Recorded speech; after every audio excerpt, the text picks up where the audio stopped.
Vous êtes sur Pécheurs sauvés par grâce, un espace où chaque témoignage est une preuve vivante de ce que la grâce de Dieu peut atteindre les profondeurs les plus sombres et illuminer les âmes. Le témoin que nous recevons cet après-midi a fait une rencontre qui a tout changé. Qui est-il? Vous le saurez après le générique. Ne partez pas. Il va te transformer. Viens que le Fils il va te transformer. Frérot, jusqu'à quand tu vas te conformer?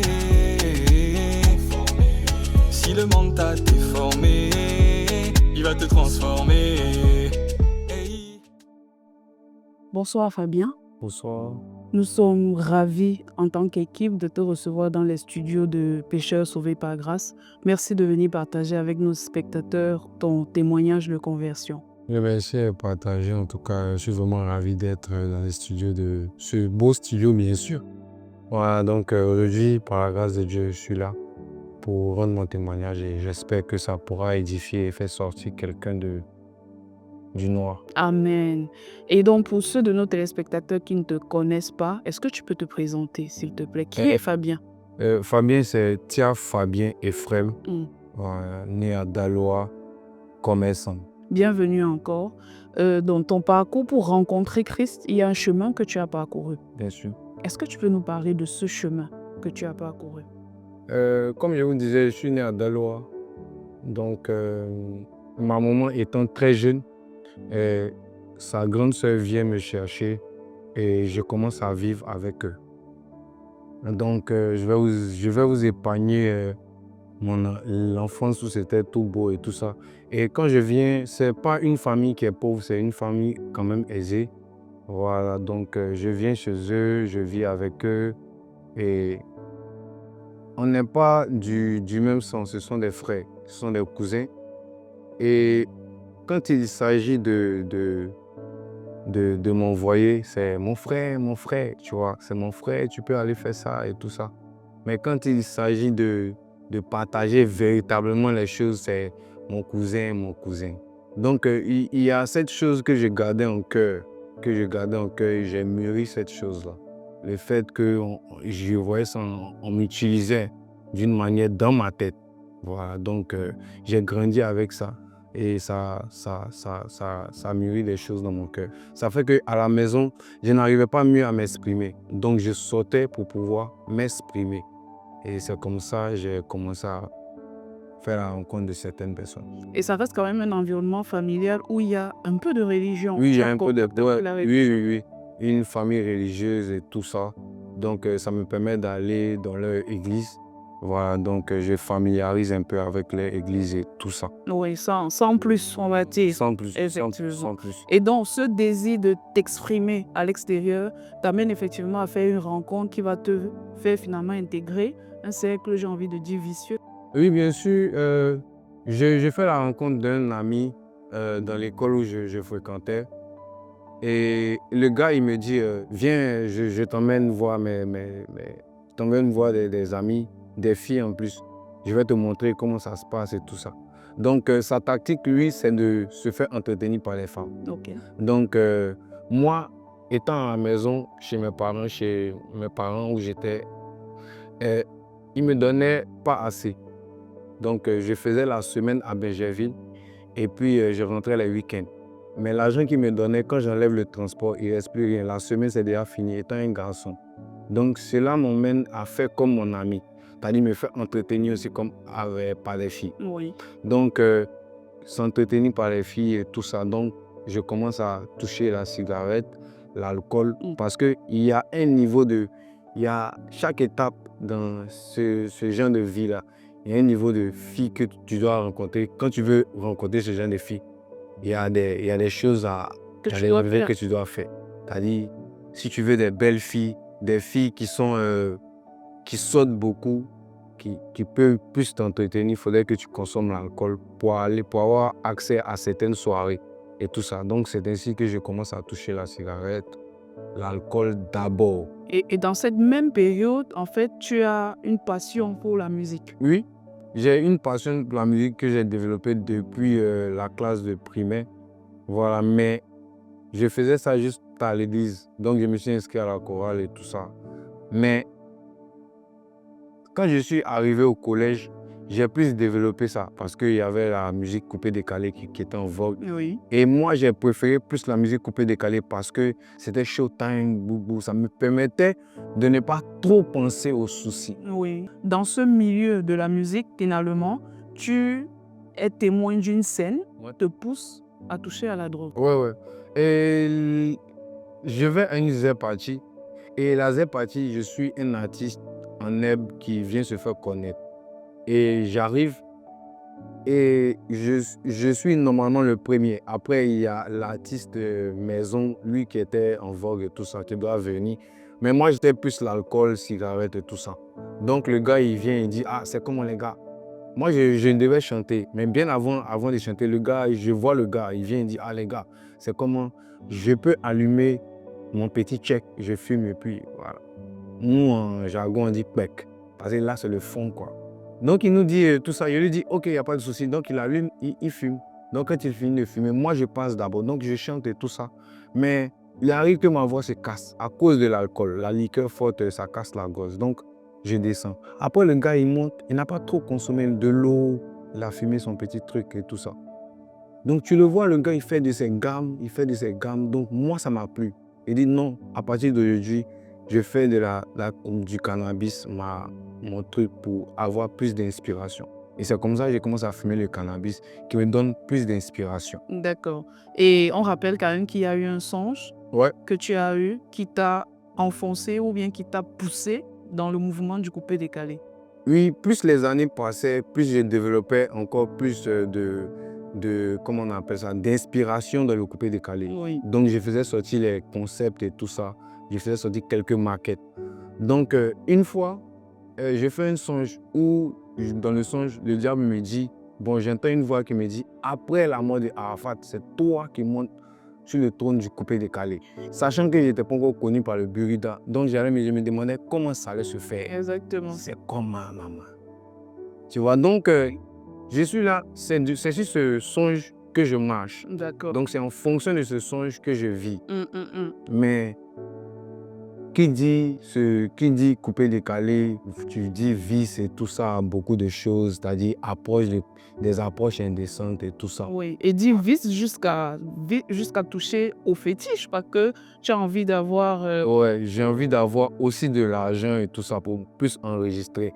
Donc, une fois, je cause avec quelqu'un qui me dit, ah, mon petit, tu sais, c'est vrai, tu fais coupé-décalé, hein, mais toi, tes autres gars, ils font des trucs à côté. Mais c'est vrai, je viens d'une famille chrétienne, mais pourquoi ne pas tester pour voir? Donc, c'est vrai que même si je chantais bien, mais c'est pas facile de pouvoir chanter et toucher le cœur de quelqu'un pour qu'il puisse te donner de l'argent. D'accord. Dans le monde du coupé-décalé, c'est pas facile parce que la personne aussi l'a travaillé dur. D'accord. Donc, pour pouvoir donner de l'argent comme ça, c'est pas facile. Donc, c'est comme ça que je opte pour les parfums de chance. D'accord. Donc, je me parfume juste avant d'aller chanter. Ok. Et même quand ça ne prend pas, la personne arrive à venir me donner de l'argent. Mais je ne dis pas là-dedans parce que c'est pas ce que le Seigneur peut-être avait prévu pour moi. Donc, j'ai essayé ça une fois en passant et puis après, j'ai laissé tomber, quoi. D'accord. Et il y a un autre vice que tu développes sur le côté parce qu'on voit bien qu'il y a cette quête effrénée de l'argent. Ouais. Tu commences à toucher à la caisse de papa. Ouais. Je commence à toucher parce que d'abord, je prenais d'abord la liqueur dans la cave de papa qui était juste en haut de son placard. Maintenant, après, je me jouais les servantes pour essayer de suivre la maison, un peu les femmes de maison. Quand je venais, je fais la poche à papa. Après la poche à papa, je faisais la poche à maman et tout ça. Ça se limitait d'abord à la maison. Oui. Voilà. Donc, je suis resté dans ça jusqu'à ce que je fasse la rencontre d'un ami dans une autre ville. Oui. D'abord, j'ai touché d'abord à l'héroïne. D'abord avec un ami, mais c'était en passant. D'accord. Voilà. Mais quand je suis parti dans la ville où maman était, j'ai un ami qui m'a intégré. Parce que dans ce monde, il faudrait qu'on t'intègre pour pouvoir avoir accès à un ghetto. Voilà. Donc, on m'intègre. Quand je suis familier là-bas, là maintenant, je ne suis plus obligé de venir avec quelqu'un. Donc, je fume là-bas à l'intérieur. Je commence à fumer d'abord à l'intérieur. Et quand je reviens à Abidjan, automatiquement, là maintenant, je commence à fumer. Mais on me fait intégrer maintenant dans le ghetto à Abidjan. Et il faut dire que tu montes d'un cran en termes de drogue De drogue. parce que tu as le sentiment que ça te donne de l'intelligence, une inspiration. Oui, une inspiration particulière. Là, je deviens encore 2 fois plus inspiré. Ok. 2 fois plus inspiré, mais mon inspiration qui me fait endormir dans ma musique. Oui. C'est-à-dire, mon objectif maintenant, c'était plus de faire la musique, c'était pour tester les drogues, beaucoup fumer la drogue, pour oublier les soucis. Effectivement. Et le désir d'oublier les soucis te fait monter d'un autre cran. Tu ne t'arrêtes pas qu'à la cocaïne, finalement. Donc là, je prends la cocaïne, la drogue, l'héroïne, et puis d'autres drogues, c'est-à-dire les comprimés qu'on appelle le Kadhafi maintenant et tout ça. Donc je touche à tout ça en même temps. Mais qui dit ça, dit somme d'argent. D'accord, d'accord. Mais il y a ce qui va faire que même je vais plus fumer et plus voler. C'est la mort de maman. Exactement. C'est-à-dire, quand j'ai perdu maman, c'est-à-dire j'étais tellement négligent et tout ça, tellement fumant, que j'ai perdu maman un soir. Et là, c'était la descente vraiment dans les ténèbres de la drogue.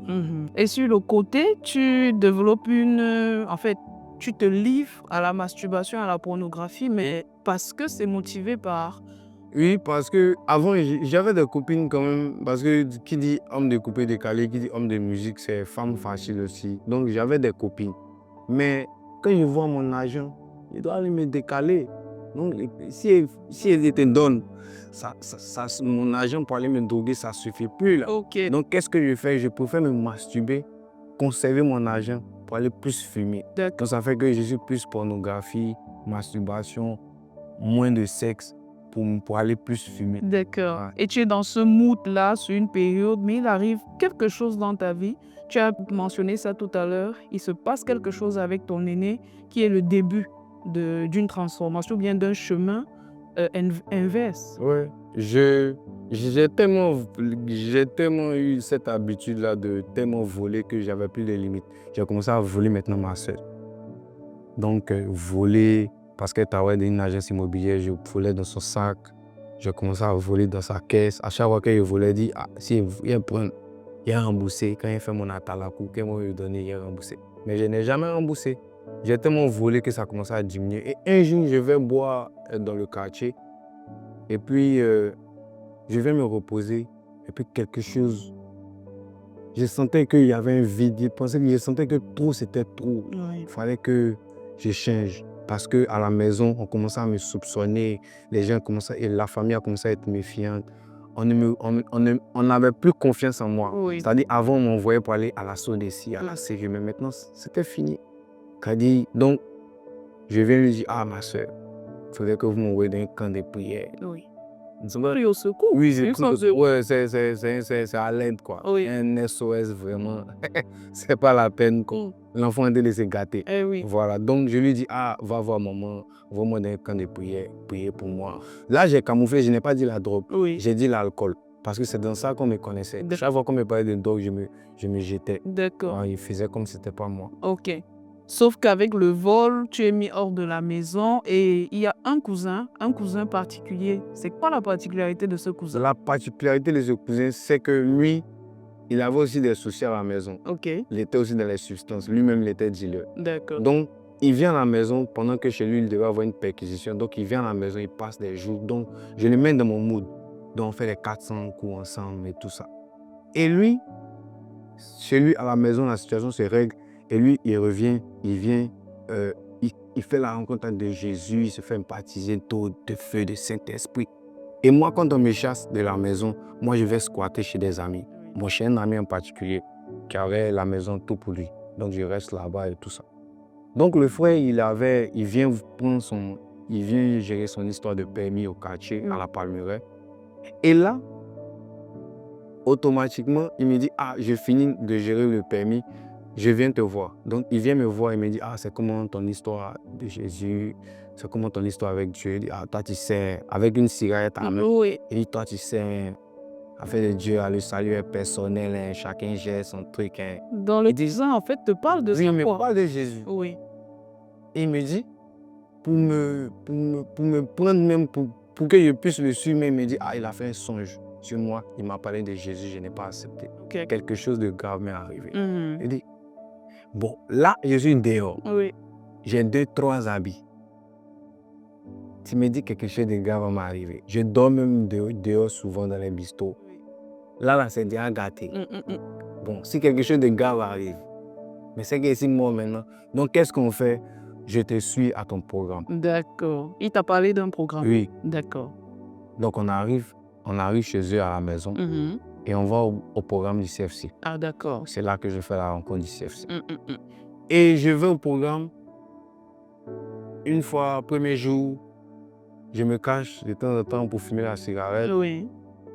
Mais je descends un peu ma consommation de cigarette. D'accord. Parce que pour faire plaisir un peu, pour ne pas indisposer la famille chez qui je viens. Oui. Voilà. Donc, deuxième fois, je viens et on fait l'appel pour dire ceux qui sont malades.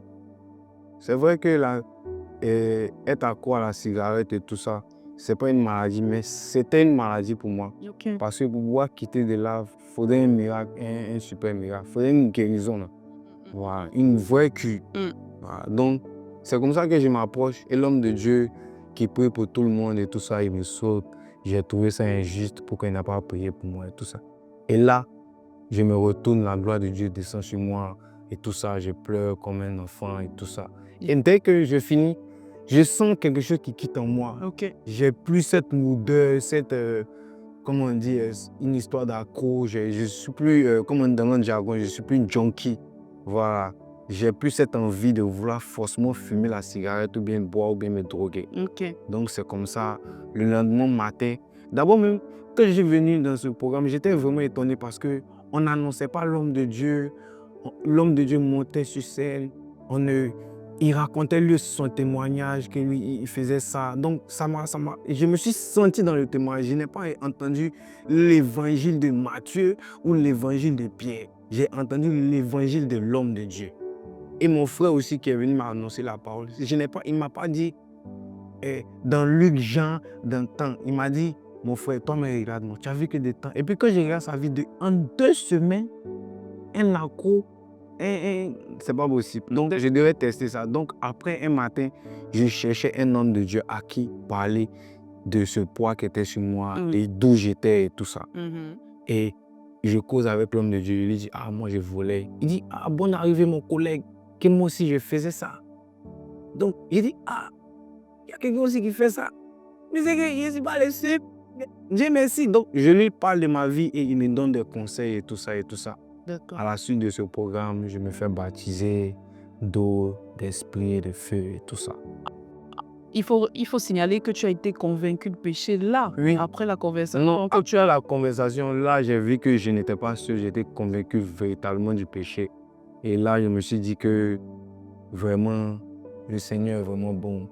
Et tu fais un test quand même de cigarette, c'est-à-dire après que cette chose t'ait quitté. Je me suis dit, non, c'est trop facile. Oui. Non, c'est trop facile. Donc, qu'est-ce que je fais? Après l'arrêter, je vais quand même fumer une cigarette parce qu'à la retraite, c'était climatisation en gros. Okay. Donc, je dis, fumer une cigarette en passant. Donc, je prends la cigarette et j'ai plus le même goût. Je suis étonné. Il dit, mais c'est ma cigarette, la cigarette préférée. Le goût est terminé. Donc, j'ai fumé que la moitié d'une cigarette. Donc, les 2 autres, je les ai cassés, je les ai jetés. D'accord. Depuis ce jour, j'ai dit non, c'est plus pour moi. C'est-à-dire, c'est fini, je suis véritablement libéré. Gloire à Jésus. C'est de cette rencontre que nous parlons au début, cette rencontre qui a tout changé. Oui. Aujourd'hui, qui es-tu? Tu nous parles là du chemin que tu as parcouru avant la rencontre. Ouais. Mais en quelques mots, qui es-tu aujourd'hui? En quelques mots, je suis cette personne-là qui a cru à cette parole de Jean 8, où Jésus disait à cette femme qu'ils ont attrapée pour adultère, qui dit, oui, à la fin, il dit, va et ne pêche plus. C'est-à-dire qu'il a donné le pouvoir à cette femme de ne plus pécher. Et quand j'ai entendu cette parole véritablement, je me suis dit, ah, donc on peut aller et ne plus pécher. Donc c'est-à-dire, avant, je ne pouvais pas penser que quelqu'un pouvait faire 1 semaine sans pécher. Mais là, ça fait 1 an. Oui, Et quel est ton rapport à la fuite? Parce que tu as bien dit dans ton parcours, Ouais. tu fuis les réflexions, tu ne voulais pas penser. Du coup, tu étais toujours en hibernation pour éviter d'avoir réfléchi. Aujourd'hui, quel est ton rapport à ce comportement ou à ce caractère? Avant, c'était la drogue, l'alcool, showtime et tout ça, Mm. les filles et tout ça. Mais maintenant, c'est la prière, la méditation, la lecture de la parole, la communion fraternelle pour pouvoir... c'est-à-dire, je suis plus focalisé sur Christ. C'est-à-dire, réfléchir aux soucis. Mes soucis maintenant, c'est comment ressembler à Christ. Mm. Comment être en Christ, comment rester sur la voie de Christ et ne pas, même si un jour tombé, mais pouvoir me relever de plus belle et tout ça. Toujours être focus sur la personne de Jésus. On voit quand même que tu réfléchis, quelque chose que tu ne voulais pas faire avant. Ouais, avant, je ne voulais pas trop réfléchir. Exact. Avant, il n'était pas, non. Exactement. Mon esprit n'était pas là, il y avait caillou dans mes oreilles. Mais maintenant que j'ai connu Christ, je suis plus réflexion à comment marcher selon les commandements du Seigneur. D'accord. Comment avoir mon intimité avec le Saint-Esprit. Super. Voilà. Et tu me disais en off que cette communion avec la parole, avec le Seigneur, a créé quelque chose au niveau de l'intelligence. Tu sais aujourd'hui faire des trucs avec tes Ouais, mains. ouais. Avant, je me disais que j'étais typiquement un gars de la musique. Donc, je rejetais tout talent et tout ça. Mais maintenant que je marche avec Christ, c'est-à-dire, je me découvre bon cuistot jusqu'à il y a un gabadrum, tout ça. C'est vrai que le gabadrum, d'aucuns diront que c'est du poisson thon, du poisson frit simplement avec de la tchéké. Mais le Seigneur a fait en sorte que je puisse mettre quelque chose d'autre dans le piment et faire avec la vinaigrette et tout ça. Je retrouve mon intelligence que je n'avais pas avant. Super. Là, je joue d'autres business, j'ai plusieurs ouvertures sur d'autres business, sur la vie même, des choses que je me limitais. Maintenant, le Seigneur, comme il est bon, les choses anciennes sont passées maintenant. On pense à la vie future. Magnifique. Je te dis encore merci d'être passé sur ce studio. Merci d'avoir partagé avec nous ton parcours. Et à vous, je vous dis à très bientôt pour la prochaine émission.